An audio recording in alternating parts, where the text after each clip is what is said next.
me? Can everybody hear me? Yes. Well, I'd like to thank Father Rogers and Professor Hittinger for inviting me to join you this afternoon and this weekend, really, for this important conversation. And I'm just delighted to be here, delighted to be in Berkeley with you. So the title of this panel is Of the Mission of the Church, What Belongs to the Laity? And I have to confess, when I looked at that title and found that my name lay under it, I thought, well, aside from presiding over the sacraments, pretty much everything.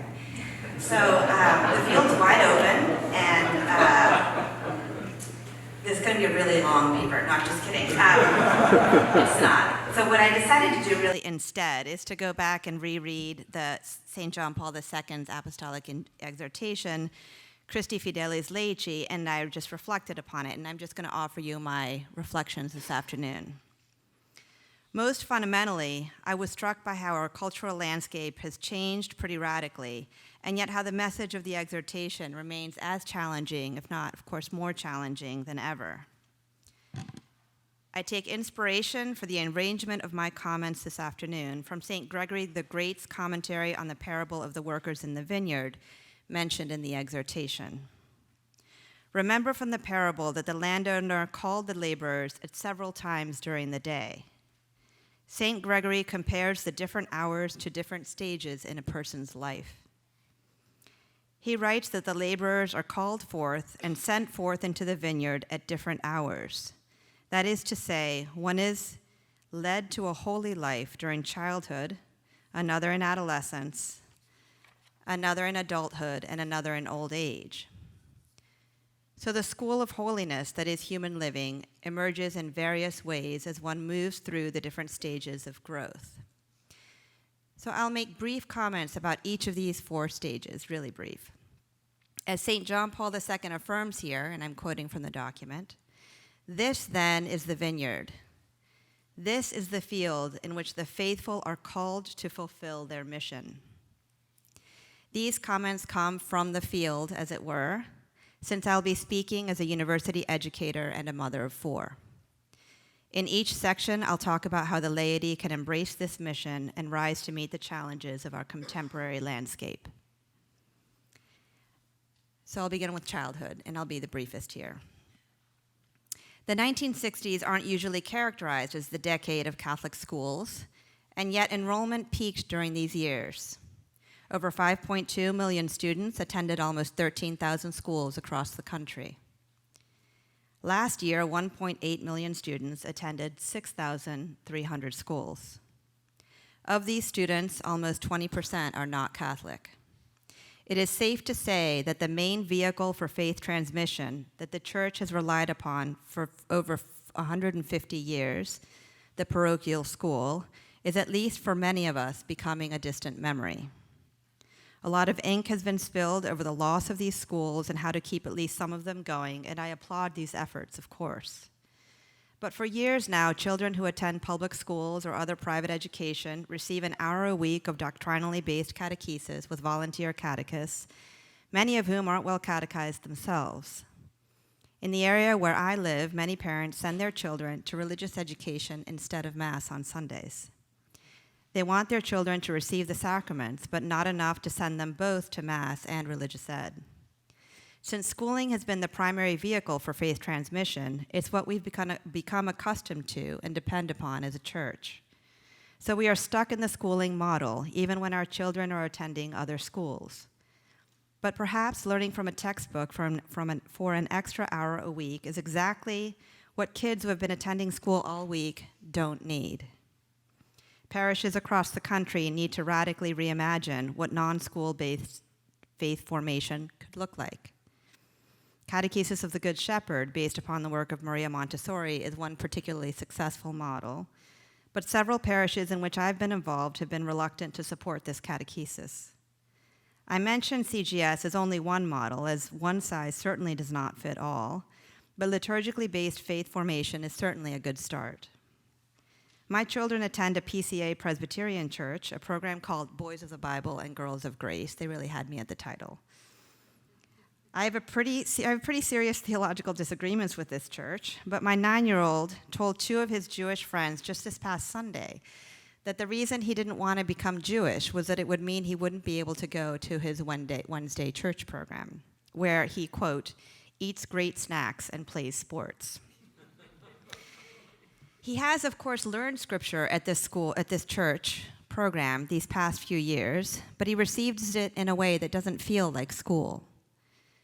There are risks, of course, to this parenting approach. I will just have to say right away, because last year my oldest, who's now 16, Juan Pablo, decided he wasn't going to put ashes on his forehead on Ash Wednesday because it's not in the Bible. So it's not a perfect approach. I see that. And yet, there are some real benefits. Okay. So this is one area where the laity could bring real creativity to reimagine faith formation that is not based upon the parochial school. There is a lot of work to be done, but during a paradigm shift such as the one we're living amidst, creative avenues can emerge that would have seemed impossible years ago. Thinking about how to raise children in the faith who are already overscheduled and whose imaginations are being fed by other streams is a tall task. But if we don't meet this challenge, the vocabulary of the faith will be so foreign to many who encounter this vocabulary as adults that it will have little chance of persuasion. So now I move to the teenage years. So I now turn to the college years and young adulthood, and we'll spend some more time here since this is where I spend my work life. Traditionally, a college education was designed to help young people cultivate a set of moral and intellectual virtues that prepared them for the responsibilities of mature adult life. Yet today, there is a growing concern that college students are not successfully crossing the threshold from late adolescence into mature adulthood. In fact, some worry, and I'm among these, that college life is actually making this transition more difficult. A growing body of research has been emerging to document various dimensions of this challenge. This is going to get a little bit depressing very quickly. The moral and spiritual lives of college students, their chaotic romantic lives, their unhealthy relationship to alcohol, the deleterious effects of social media and digital technology, rising levels of anxiety and depression, and the challenge of seeking meaningful work and a healthy relationship to wealth. And it is not as if once students graduate from college, everything changes. The 20s used to be the years when college graduates settled down, started a promising professional life, married, and began a family. But in this age of liquid modernity, the 20s are now a decade full of upheaval, temporary jobs, and risks of aimlessness, so much so that this has been coined the lost decade. But the 20s are the critical period of adult development. Clinical psychologist Meg Jay reminds us that the 20s are the decade where the brain undergoes a growth spurt as it rewires itself for adulthood.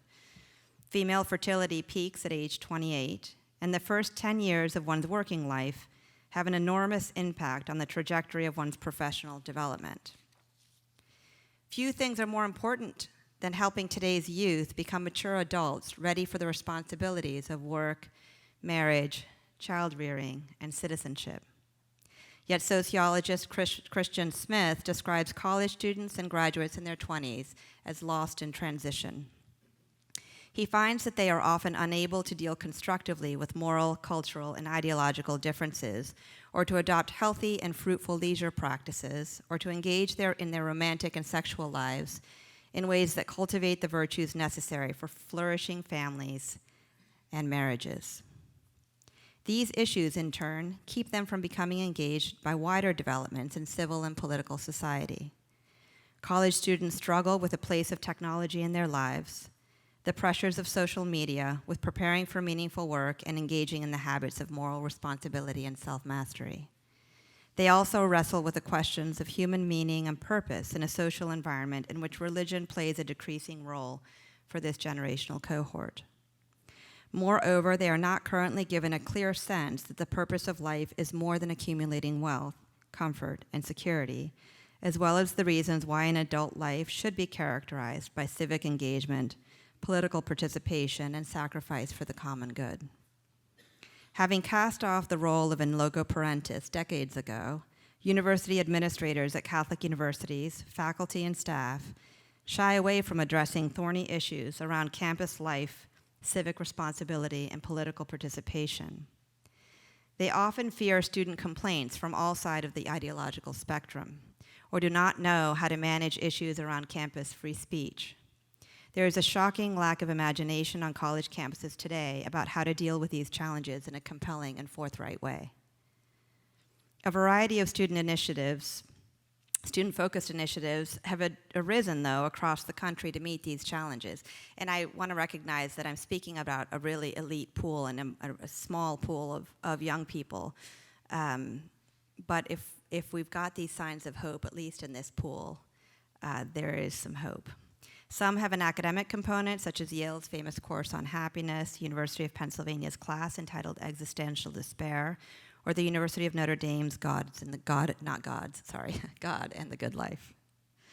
Others exist without a formal relationship to the institutions whose students they serve, such as the Berkeley Institute here, Lumen Christi at the University of Chicago, the Elm Institute at Yale, the Scala Seminar at Princeton, or Collegium Institute at Penn. Some invite high school students to summer conferences that offer them a taste of Catholic university life, such as Notre Dame Vision. And other institutions infuse their freshman experiences with student life initiatives that help prepare new college students for success, intellectual, bodily, and spiritual. I've begun teaching a course at Villanova called Shaping an Adult Life that seeks to be a small part of this wider effort. I designed this course out of a concern that the line between what our students are learning and how they are living and a flourishing adult life is dangerously thin. In my Introduction to Theology course, I've been offering students a dating assignment for years. Really, I didn't get into that willingly, but that's a long story, and I have less than 10 minutes. So I offer this assignment in order to help them develop an alternative social script to college hookup culture. This assignment I adopted from Carrie Cronin at BC. I've learned a lot, almost too much, over the last several years through reading student papers about their frustrations with this culture and their feelings of helplessness to change it. I think high school students have replaced what used to be a high school romance with a college prep experience. The 4 years of high school have become a dating project to find the perfect college, the right fit. The mythical college search process is steeped in romantic vocabulary, filling the void for young people who are not dating each other. My experience introducing a dating element into intro theology led me to develop an upper-level theology course that revolves around relationships, work, and leisure. At the heart of this Shaping an Adult Life course lies a deep Christian humanism. This conviction understands that a fully flourishing human life is a life directed toward salvation.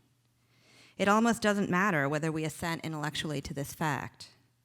The Latin root of the term salvation, salus, points to the reality that the Christian doctrine of salvation begins here and now. We can be healed from the damage of our harmful tendencies. We can learn to develop virtuous habits.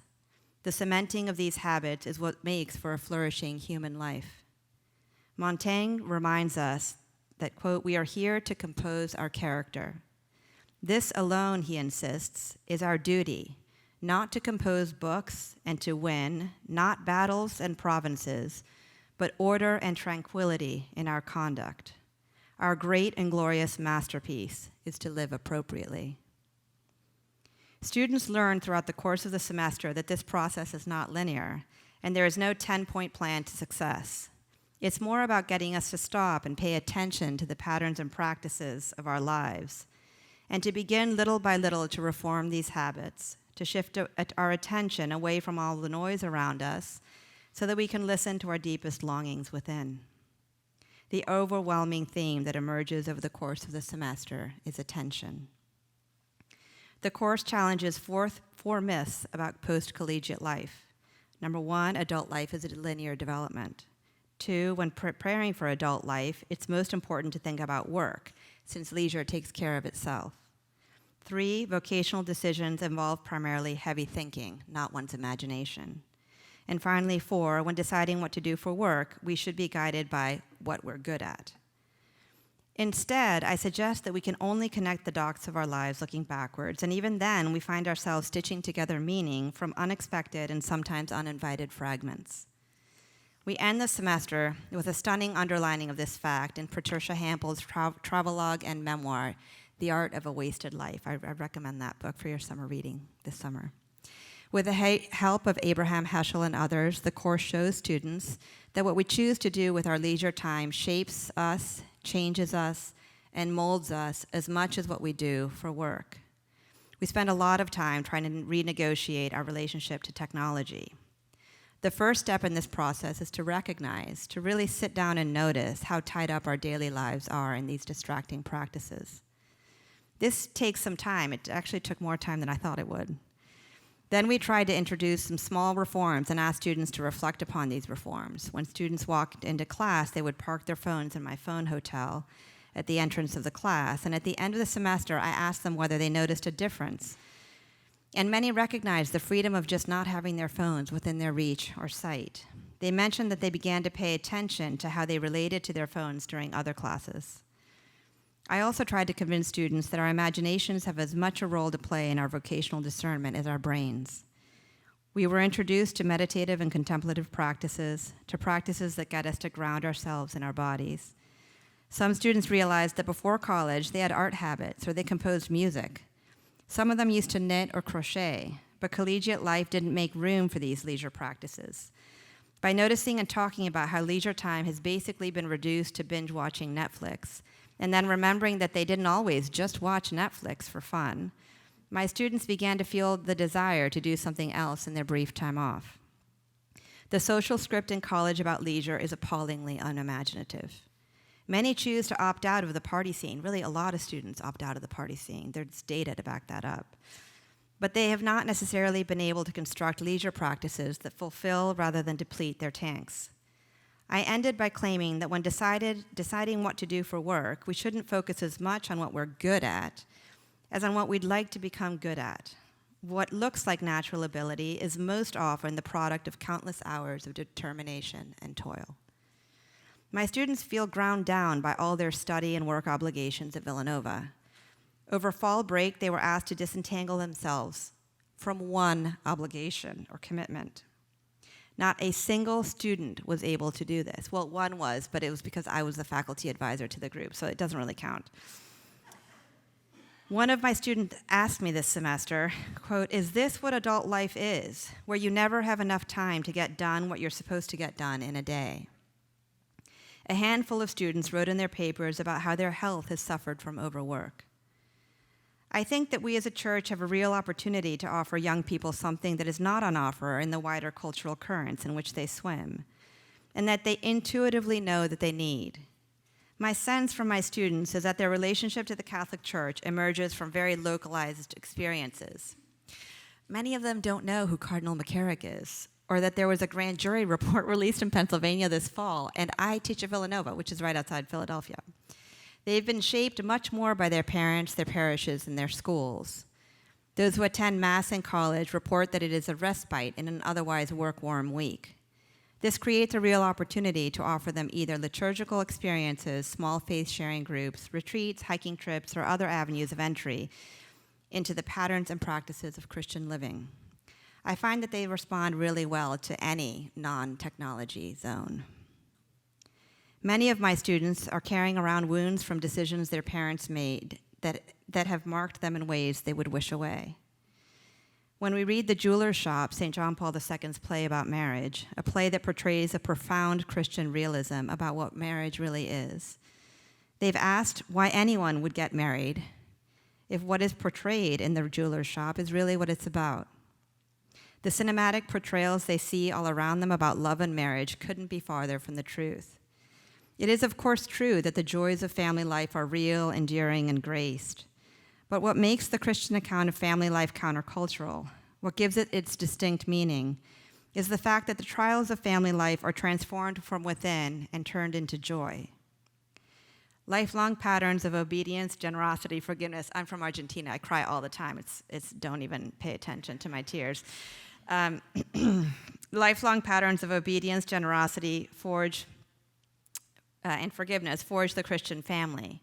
Our culture tells us that when the going gets tough, look for the opt-out clause. Christianity tells us the exact opposite. We don't look for crosses in our families. We don't get to choose which cross is for us.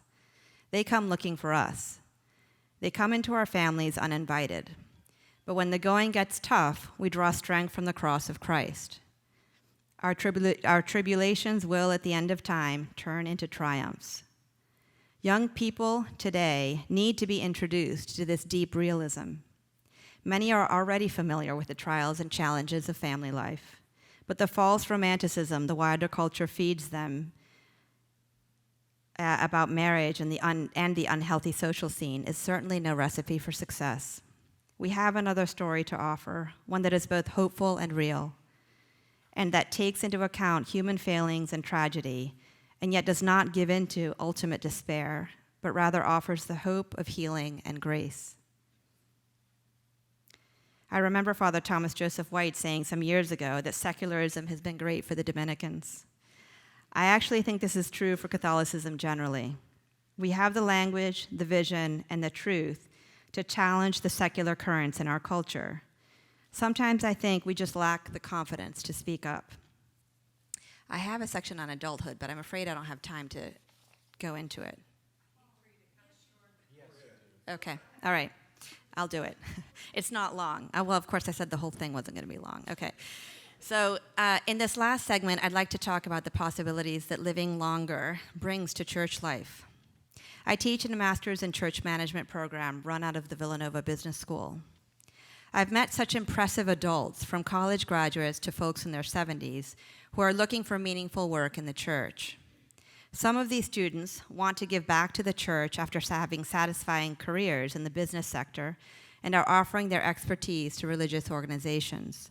Others are hoping for a mid-career switch because they would like to work for an organization they actually believe in, which is funny because I look at them and think, like, really? But it's uplifting. This is such a win-win. I can't tell you the talent pool that's available. A lot of our graduates are doing great work as parish business managers or in other roles where they are stewards of the fiduciary aspects of their religious organizations. But the news isn't all rosy. For example, one archdiocese hired us some years ago to run several cohorts just for their diocese as they faced radical parish mergers and school closings. They wanted to train up business managers to face these challenges and support anyone who was willing to work for the church in these positions. I think close to 100 people have either graduated or are moving toward graduation in this program. It turned out, though, that pastors across the diocese weren't as ready and willing to create opportunities for our graduates as the diocesan administrators had assumed. They offered resistance to creating business manager positions in their parishes. It's inexplicable, or maybe it's not inexplicable, but it's such a lost opportunity. But the news isn't all bad. One student in our program retired from a successful business career at 60 and is now the chief administrative officer and vice chancellor of a diocese in the South. Another started a consulting firm for the church after having retired from one of the first environmental marketing agencies in the country. Of our current students, one owned and operated 5 Wendy's branches, another was a law professor specializing in immigration, and a third was CEO of a banking company before retiring in his 40s. This isn't meant to be an advertisement for Villanova Masters in Church Management, but because really other universities do offer master's programs or certificate programs in a similar vein. I mention this by way of a concrete and promising avenue for the laity's role in church life in the 21st century. Adult Catholics are living longer and healthier lives than ever before. Let's take advantage of the skills they've learned in other fields and invite them to share their expertise in the running of our parishes and dioceses, not just at the level of the parish finance committee, but in actual jobs. So to conclude, I've just drawn together some reflections about the challenges and opportunities that face us today on the 30th anniversary of Christi Fidelis Laity. I hope these remarks join what has already begun to be a fruitful conversation this weekend. Thank you.